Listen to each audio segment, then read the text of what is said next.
Hello and welcome to this new series where I would be gladly talking to you about few classic novels.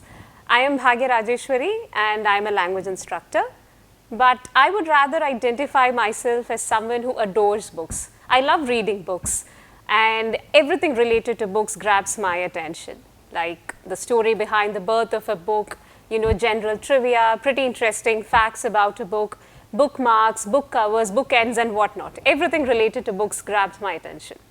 So from now on, it's a bibliophile in me who is going to take over, try and attempt a conversation with the bibliophile in you. So welcome once again to this dramatic monologue, as I would prefer to call it, where I would be introducing a few classic novels, which I wish you would also read and enjoy. So the first novel in this series which I have chosen is The Call of the Wild by Jack London.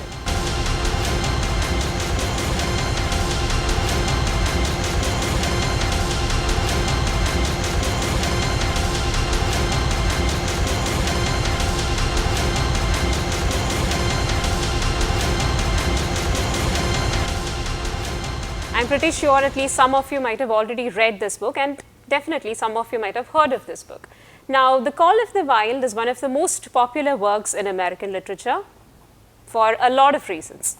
But I would like to begin on a personal note again. I remember coming across this edition, an illustrated edition of The Call of the Wild, which is a rare piece actually, in one of the second-hand bookshops that lines the streets of Palayam in Trivandrum. I guess some of you again might be familiar with the second-hand bookshops in Palayam. It's an illustrated edition. If you remember reading Alice in Wonderland, Alice says, what is a book without pictures? So I have got this illustrated edition of The Call of the Wild, which makes it very dear to me. So that's a personal reason for loving the book all the more. But let me tell you more about The Call of the Wild. This book, as I mentioned, is one of the most popular works in American literature. And this was written by Jack London.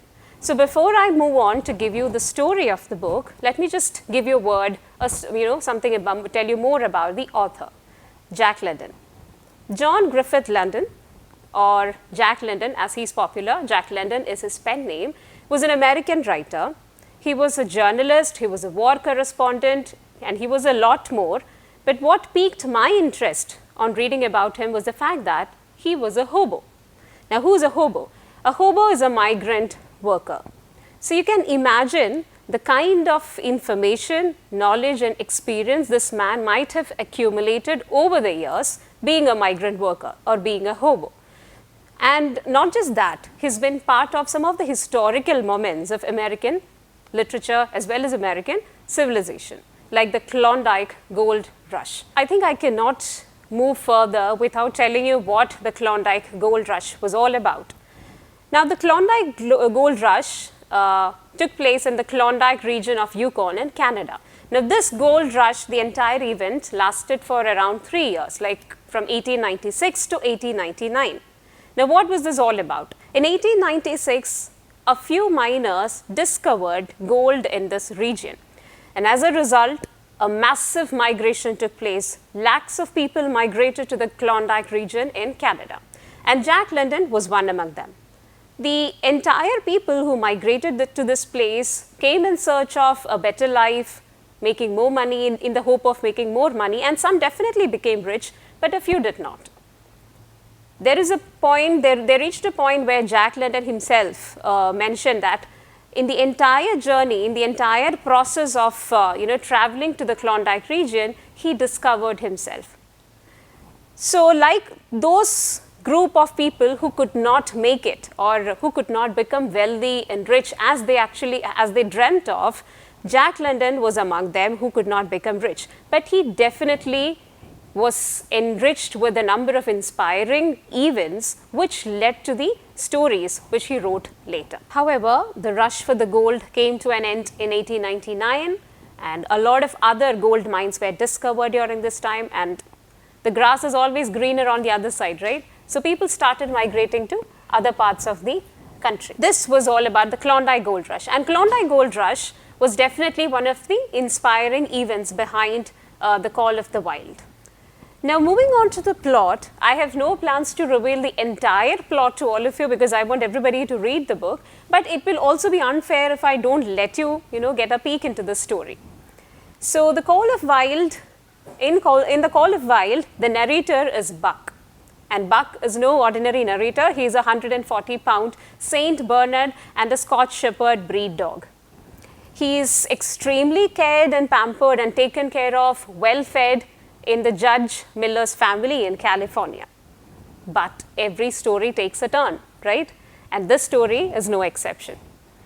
Actually, in fact, when you read the novel, one of the interesting facts about the book is that the first lesson of the Call of the Wild, the first chapter is titled Buck is Betrayed. So you're suddenly taken to the crucial point in the novel right at the outset of the novel. So this beautiful dog Buck is stolen and sold into service as a sled dog. And Buck's journey to adapt to the most terrible and most harsh environment begins there. So Buck's journey to adapt with the unexpected challenges thrown his way begins there. On his arrival as a service dog, as a sled dog, he sees a fellow dog getting killed, and the primordial instincts in him are rekindled. The insensitive humans, the strange wilderness, and the fight for survival turns Buck into a real wild dog. And this transformation is quite amazing as you read through the novel. He chooses to fight in order to eat and live. At the same time, his ability to love and care remains untainted within him. And this becomes obvious, this becomes very evident when the character of Mr. Thornton joins the story. And the beautiful bond they develop, it's a pleasure to read about that. The novel ends with Buck responding and returning to the call of the wild. And all thanks to Mr. Jack London, for Buck is not just a dog when you finish reading the novel. He is definitely much more than that. It's very difficult not to empathize with him. Buck's journey to adapt with the unexpected changes thrown his way begins here.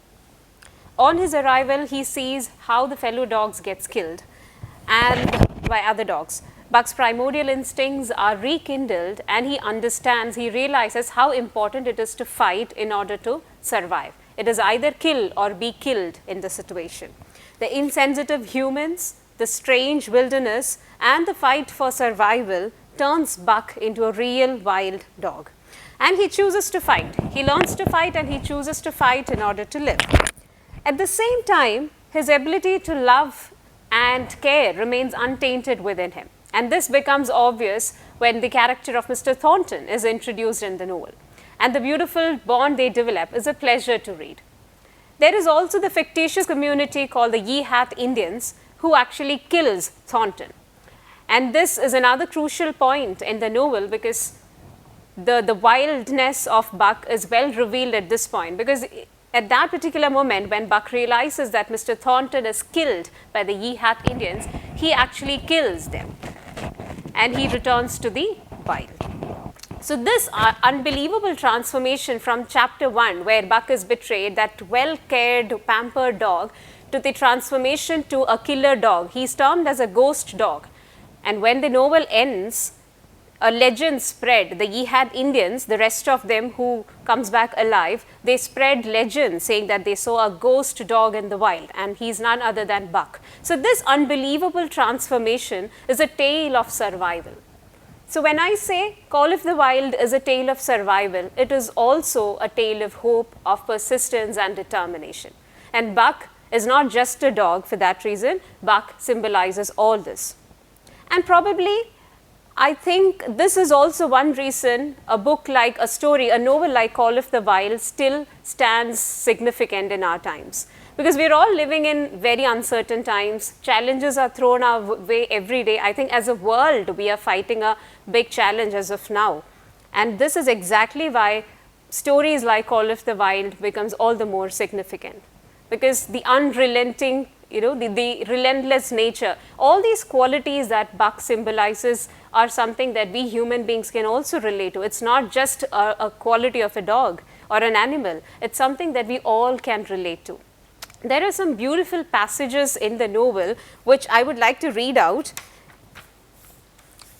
that just tells you more about the dog himself and also the qualities that inspires us to live. He was beaten, but he was not broken. He saw once for all that he stood no chance against a man with a club. He had learnt the lesson, and in all his afterlife he never forgot it. That club was a revelation. It was his introduction to the reign of primitive law. The facts of life took on a fiercer aspect, and while he faced that aspect uncowed, he faced it with all the latent cunning of his nature aroused. So it was just the fact that the law of the club and the fang that he learned once he was out there as a sled dog. He learned to fight for his survival. It was either kill or be killed, and he went by that law. So I would recommend, or I would rather suggest this book to all those people who would love to read adventure fiction, to all those people who have not yet ventured into adventure fiction, and also to those people who think that adventure fiction could be boring. Because Call of the Wild is the right place to begin.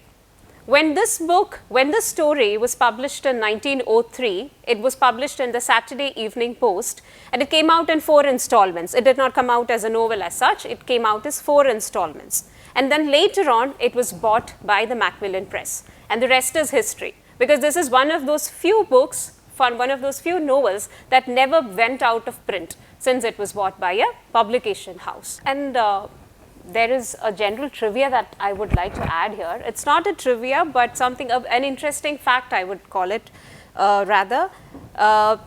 Before publishing Call of the Wild, Jack London actually wrote a story. Again, the protagonist, the central character was a dog called Batard, where the protagonist was not anything like Buck. He was a ferocious dog, and the story ends with that particular dog killing his own master. So he wanted, the reason that Jack London gave for writing the Call of the Wild was that he said he wanted to redeem the species. So he came up with a story where the protagonist was a dog again, but with unbelievably incredible qualities, something that even the human beings could relate to. The relentless nature, the undeterred spirit, that ferocious, never giving up attitude, all these qualities that made Buck. And later on, the success of the Call of the Wild actually inspired him to write the next one, which is almost as popular as the Call of the Wild, which is a sequel, you could say. It's titled The White Fang, where again he wanted to reverse the process, where if you have Buck on one side, who transformed from a tame dog, a domesticated animal, to a very fierce wild dog. In White Fang, you'll see a reverse process. So maybe he was just playing with the idea of introducing, using the same protagonist. Maybe that was his style of writing. But whatever may be the reason, Call of the Wild is a timeless work for all the reasons I gave you. But one very important reason that I would give you to read this book is to read it for the pleasure of reading it. Any story, I would say that all summaries fall short. No summary is equal to the book. So all I can give you is just a glimpse of the whole book, but not the entire story or the novel. What you need to do in order to get the experience, in order to feel the experience of reading a book, is by reading the book. So that is probably the most important reason I would give for you to read the book. So that was Call of the Wild by Jack London. I hope you have a very good time reading.